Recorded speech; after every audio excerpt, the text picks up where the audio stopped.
Yeah, response video to a Pyrrho video. It was another one of his kind of way too casual, kind of sloppy videos. So, yeah, we have to response. So I'll use his little tool for this. I did make a little bookmark for myself. I have to send it to Pyrrho. So you just hit the little bookmark up here when you're on a video. And it should load his little thingy bajiggy in this little box of a thing. Just seeing if it already signed me in. I don't know if it did that. Semi-anonymous. Yeah. Let's see. Let's try to log in and just see what it loads. Just out of curiosity. No. Let's see if it loads my... Nope. I'd have to type it in. Alright, well anyway, we'll go by the page I already did. Because that'll be easier. That's right. So we'll go with what's easier. So just for Pyrrho, I'm going to just throw this part in. See this part here, Pyrrho, scrolling? I really don't want to have to scroll down to get to my things down here if I want to edit them. You know, it's sort of a pain in the ass to have to scroll down. Now, this belongs up here. Yeah. You don't need all this space anyway. All this space is no good. Or something like that. I mean, it needs to be more accessible, but you know, there's no good down there. This doesn't do me any good. Get rid of this stuff. Put this stuff below it and put this stuff up here, or something. But yeah, get rid of this white space here and reduce this banner here and get rid of this warning up here, because you're just wasting vertical space, which you should know is a sin. So put your little warning over here. Put it after your little bannery thing. But why are you wasting a 3/4 of an inch of vertical space? That's totally obnoxious. So we'll go with a bigger size. Let's see how the sizes go. That looks about right. Yeah. Alright, so see, now this is a real problem. You see, I have to scroll. Alright, let me do it right. I don't know why I can't scroll finer. Alright, there. So I should be, now I can access what I gotta access. So we should be in business. So let us begin. Oh, we might as well play the beginning. Hey Gary, first of all, quit your bitching. I made 2 videos while you were gone. They both mentioned you, you whiny bastard. And the second one was out of concern for you, but I knew you'd be fine, probably. And I was bitching more about the stupid infrastructure we have. There's no excuse. Yeah, it's true. There's no excuse, and $12 billion and all that crap. So, yeah, we agree on that one. Anyway. I want to talk to you a little bit about this pleasure-pain thing, give you sort of a bigger perspective on it. I mean, you talk about how terrible the life of the insects are, how harsh it all sounds when it's just, there's no human sounds, no electronics, nothing. I have the opposite. To me, that's calming. That reminds me that it's worth living. That it's... Yeah, well, realistically, I just think you're just pretending.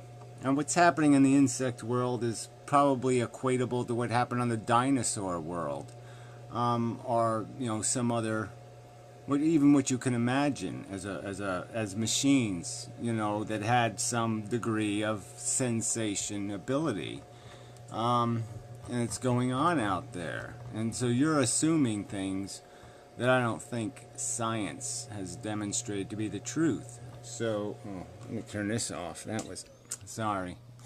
I had the battery backup thing going for the cigarette before and I forgot to turn it off. Anyway, sorry about that. That was annoying. So anyway, I just think you're just fantastic. You're just painting with a little fairy pretty brush, you know, and just making everything all pretty colors. No, it could be real hell out there in that world. They all have little brains. And a lot of these insects are capable of learning. And if they're capable of learning, they're capable of feeling, in my opinion. And that should scare the hell out of us. That should concern us. They don't confirm the value of life. I hear the sound of the cricket. I don't hear bugs as miserable to be miserable. No, I mean, you know, what does a fly do? It has sex and shits. Neither one of those things are too bad. And it flies around in this, like, super duper Harrier jet thing. Right. And what does the one do when it's trapped in your house? Yeah, that's right. It bangs against the glass for hours and hours until it finally runs out of fuel and dies. Come on, they're driven by passions. They probably have fear. They probably have hunger. You know, there's no reason for them not to. They have a developed enough nervous system. I mean, think about it. I mean, you know, you're being so dismissive of this, but I mean, it's sort of important to understand that we evolved on completely, you know, we separated, you know, a billion years ago, or whatever it was, 500, 600, 700 million years ago. We were set on different tracks. And think about the size of a fly or a wasp, and its tiny, tiny, tiny, tiny little brain. So, I mean, how many of those tiny brains make, you know, in volume, make a human brain? A million? I mean, how many? I don't know. So let's just say it's a million. Would I want my brain or a million wasp brains? I mean, I'm taking the million wasp brains. I mean, they know how to fly. They got 6 legs that they make function. They can build goddamn, you know, nesty things. They know how to feed their... Look at all this stuff they have built in.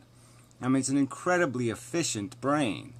And I think you're just talking out of your ass to say that you know what they're feeling and that what they're feeling is nothing. I think they're probably feeling plenty. I mean, I think they have the same dilemma we have. They have a brain that creates sensations. Their antennas sense something. They get a, oh, must go. They get a compulsion. I think they get in positions where they have to make decisions based on imperatives. I mean, they don't think about it like we do, I don't think. But they have the same, just as we were maybe 3 million years ago. Human beings weren't doing any complex thinking. They were reacting to what was happening in their environment. And that's what these insects are doing. And I just think this is just a cop-out. You're just saying, well, you know, because their behavior is crude and they're not making Empire State Buildings, I'll assume they don't feel anything. I mean, no, the fact they don't have language and encyclopedias, I don't think means you can dismiss their brains as being incapable of sentience. I just think that's a huge leap, not defended by any science. Flies around. It'd be cool to fly something like that. And that's all they know. And they enjoy it. Why do they do it? Yeah, because that's what we are. We're need and avoidance machines, right? All of the life. Reactive, right? Especially for you with no willpower. It's reactive, and the way it's made to react is it's fed joys and pains. Right? Now the suffering... Yeah, well, this is where, again, you're getting kind of lazy. I mean, all life isn't doing that. Microbes aren't doing that. Oh, yeah, life with central nervous systems, we can start talking about what it might be feeling or how it might be functioning. And we can see that there's some organisms that are incredibly mechanical. They don't learn. They just do. They're just completely reactionary. And so you have to wonder about what goes on in that brain, because what good would a feeling do? I mean, I've made the argument that the only value a feeling has is to send a message to an intelligence. So it has to have an intelligence. It has to have a memory. It has to have a learning capacity, because that's the only value that feelings would really have. You wouldn't need consciousness otherwise. It's only a faculty of you know, acquisition of you know, for the acquisition of specific tailored learned behavior. Well, that's the wrong way to put it, but learning is the key to the reason why we're sentient, in my opinion. Oh, gotta hit the right button. Play. Then, you know, then you're either badly, well, you are badly tuned for your environment. And you either change your tune and get it so that you have a balance, or you change your environment and you find an environment where your attitude is balanced in relation. Yeah, this is just a more cop-out bullshit. This is just like saying, okay, so Adolf Hitler lives next door to you, has a permit to burn Jews in his ovens, you can't stop him legally, you're just being an asshole if you let it bother you. I mean, it's just bullshit. You're just finding excuses to excuse everything, and calling it balance. For the name, for the sake of balance, accept World War II, accept World War III, accept World War V, accept World War 433. Yeah, for the sake of balance. I mean, this is just bullshit. This word balance is a bullshit word. The whole argument that underlies this is that antinatalist thing, and the whole point is there's no balance here. Okay, there's no balance in addiction. Addiction is inherently an imbalance. And all of your contrived desires, all your attractions, your hungers, are an exaggeration of the truth. It is the breaking of the scale. So you're no longer capable of valuing correctly. You're seeing things for a value they don't have, just like a heroin addict or a nicotine addict or some other addict. It's a contrivance of your psychology. Nicotine isn't having any value. It doesn't balance on a scale somehow. It doesn't do anything constructive. Our perception is the thing broken. Shit. You have this problem and you're wedged in a position like that. So the goal is to get yourself balanced, you know. And Yeah, well, again, you said it twice. Yeah, well, fuck that shit. Like I said, and that's not the goal. The goal is to find the truth. And what are we? And we are psychology seeking an artificial sense of purpose and balance, for a selfish reason, not a logical reason. For a psychological reason, not a logical reason. For a reason built out of tradition, bullshit, nonsense, false presumptions, lies, period, and not for the sake of the truth, and not in the name of logic. and the joy, they're both created by the mind as, you know, a result, a sort of a token, a symbol, variable of a gestalt, right? A single value of what's going on, what the value of things are. Yeah, well, that's the whole point, though. It isn't about the value of what things are. It is a perception in our brain. It has nothing to do with reality. Just as our own kids aren't better than other people's kids, but by our own brain, we'll never be able to accept that. Our parents are always something special, not just regular people. I mean, we have these huge biases that are right in front of us. We can see how our brain functions. We can see the bigotry in it. And to call it balance, if you balance your bigotries, no, the point is to isolate them and extract them from your perception, not celebrate them, not balance them. I mean, you could have no pain center at all, and it's the same with suffering. You could have a brain that couldn't suffer in principle. Yeah, well, whatever. There'd be no point, okay? Because, yeah, you're not going to have any pleasure either, because the point is that largely it's this false sense of deprivation of need that creates your perception of value, and ultimately your pleasure is basically created out of a contrived sense of tension and anxiety and fear and worry, and we can go on down the list of all these little little scars and bruises and boo-boos that we have always with us, and those are extracted when we have this thing called pleasure. We are relieved temporarily from our from the encumbrance of our worry and our fear and our tension and our aggravation and our pain, sensory pain, but not all psychological. Not all pain is sensory. Some of it is psychological. I mean, you could have no pain center at all. There's another defect. When you hit play, it starts over again. They couldn't suffer in principle. You need a resume button. And then you wouldn't be as smart about what to avoid. Oh. Yeah, that's the problem. You wouldn't be as smart about what to avoid. Yeah, well, that again, you know, this is just basic biology. So of course we have the capacity to feel as part of a mechanism of acquiring knowledge and experience that enables us to better navigate without causing less damage. And then for humans, obviously we've stepped way above that, so we don't even have to have the personal experience. We don't need to personally experience chemotherapy. We can watch somebody else do it and say, holy shit, I don't want to do that. So yeah, we can understand threats and dangers without ever experiencing any torment, or we can imagine burning to death or falling off a building or doing different things. We can play a pretty accurate newsreel footage of the event, and so we don't even need it anymore in terms of an actual event. We don't have to actually, our flesh doesn't have to melt for us to know fire will melt your flesh.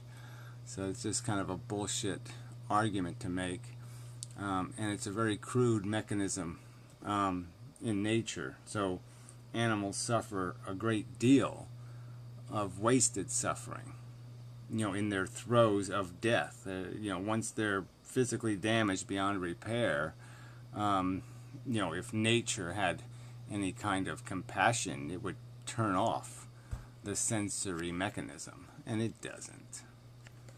Oh, and if you went without the pain center, you probably go without the pleasure center. And frankly, I think there's something to be said for that. I believe in thickening one's skin as much as one can, because the skin is permanent. Oh, whatever, I mean, take the metaphor and then metaphor the metaphor, and then bring it back to some sort of reality in its metaphored form. So now suffering is the thickness of skin. Again, we're not rhinoceroses. We're not, and why should we? Again, you're not defending it for some grand purpose or some accomplishment. You're saying we should, pay out to do this skin thickening. To do what? So, we die with thicker skin and it takes the maggots a longer time to bore a hole into you?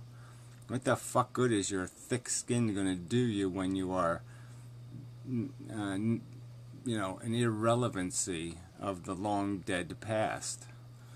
I don't think it's going to do any good. I don't think it's going to mean a goddamn thing. Yeah, I don't. I think I was just as much alive and as real a person when I was 11 years old and didn't have very thick skin at all. Hadn't acquired any rhinoceros skin. Yeah, I don't think I was so much better a person after I got thick-skinned. When I got tanned and hided. Yeah, it didn't do me any good. It didn't make me a better person. This is just such bullshit. Of actual Epicurus, you keep things mellow, your pleasure is reasonable, and your pains will be reasonable. So anyway.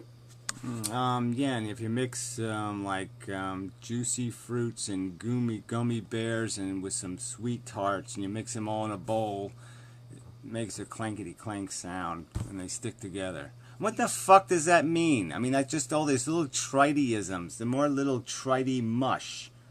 That doesn't say anything. It doesn't mean anything. It's of no logical, cognitive meaning. I mean, there's nothing there. It's vacant. It's baby talk. Come on, get serious. What I was going to suggest, when you get to that point with an idea, it's time to diagram it. Draw pictures of it. Yeah, I don't know why exactly kind of transitioned here in the middle into a subject about, my frustration with the whole idea of how you step past the end game. I mean, when you've drawn certain conclusions and then it's all just about framing the conclusion. So anyway, but I just did a video, just last week where I was drawing pictures. So yeah, I get that idea. And I'll probably do more of those. Yeah, maybe diagram insect psychology. Apparently some people need it. They need you to draw a picture. Anyway, Yeah, I don't see how you could say a fly's life is just a miserable raw thing. I mean, it has no pain center. I mean, a fly, it's just like it either makes it or it doesn't. Because its life is so short. Yeah, well, see, you said something there is just wrong. You have no evidence it has no pain centers. That's just bullshit. Just made that up. There's that some chick, the insect chick or whatever, well, whatever her name is, Stephanie something like that. Well, anyway, she was talking about that last week in a video. That they do have neurons that are pretty similar. But this is all pseudoscience anyway. This whole idea that there's some certain neurons that are just pain or pleasure centers and pain centers. There's no such thing in our brain. That is just bullshit. I mean, if you're ticklish or you're not ticklish, it's not because you have tickle centers and not tickle centers. Tedious, whether something's tedious or not, it doesn't go to a pain center or a pleasure center. It's just the way the brain is wired, and yeah, there's certain things that we can tie certain parts of the brain to certain brain outcomes and functions because they're part of the network. They're on the road to the 7-Eleven or whatever you want to say, and yeah, so it's part of the way you get to the end result is through some mechanism in the brain. But to make these distinctions, you people are cutting this shit way too fine. I don't think this isn't real science yet. Not even close. And what you're interpreting as not enjoyable, it doesn't have to have these backup systems. Insects don't have to have the same kind of pain systems as we have because there's really nothing they can do about it. It's such a crock of shit. Like there was something we could have done about it 3 million years ago. I mean, it's just bullshit.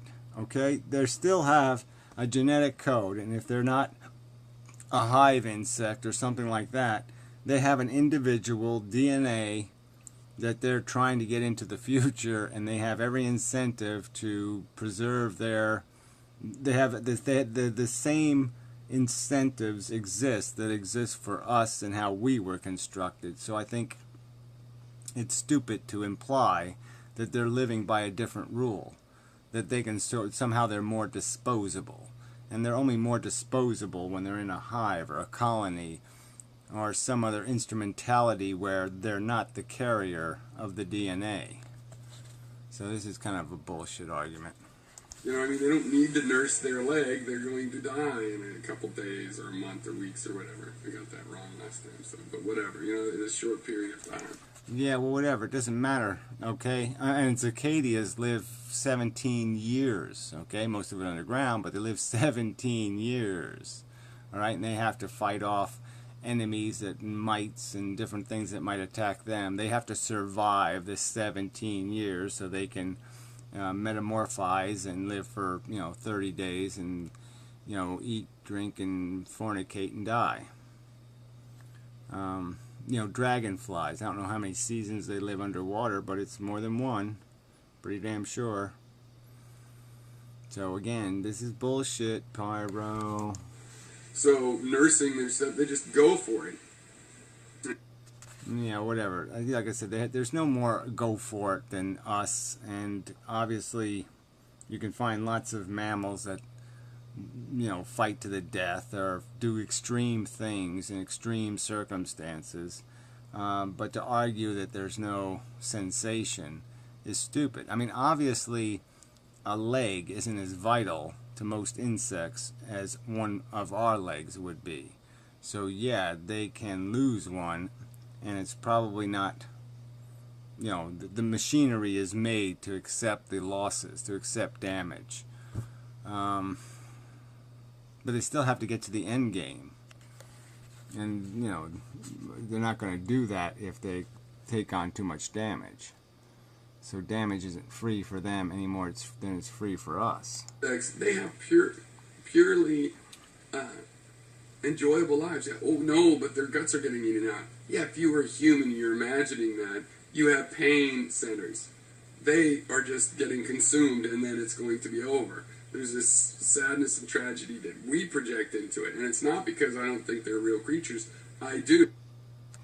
Yeah, well, I'm sorry. That just doesn't make any sense at all. You don't have any evidence to back that up, that they don't have pain centers. First, that's wrong. that they don't have neurology associated, the same kind of neurology that's very similar to how ours is. Obviously, they're very different because we have hundreds of millions of years of separation. But let's not discount the efficiency of their brain. It has evolved over those hundreds of millions of years, and it's ours that is pretty damn sloppy when you look at it. I mean, when you look at how much their brain is doing, how much is getting done, all right, for the size of that brain, I mean, you just can't discount its functionality. And again, there's no reason to assume that they are not living passionate lives, and ones where they can be done real sentient harm. Yeah, there really isn't any reason to do that. There is reason to do it when it comes to a paramecium. This is the weirdness of your argument. It's like you're giving insects no sentience, and you're giving parameciums will. It just doesn't make much sense. Sorry. No salish and such. So anyway, fix this thing here. And get the resume, pause and resume. I mean, it's not critical, but yeah, if you some clips I do make them longer. Like I'm going to interrupt more than once, so I need sort of a pause and resume that works. But anyway, it's not a big deal. But this being down here is just kind of inconvenient. Let's see what size 6 does.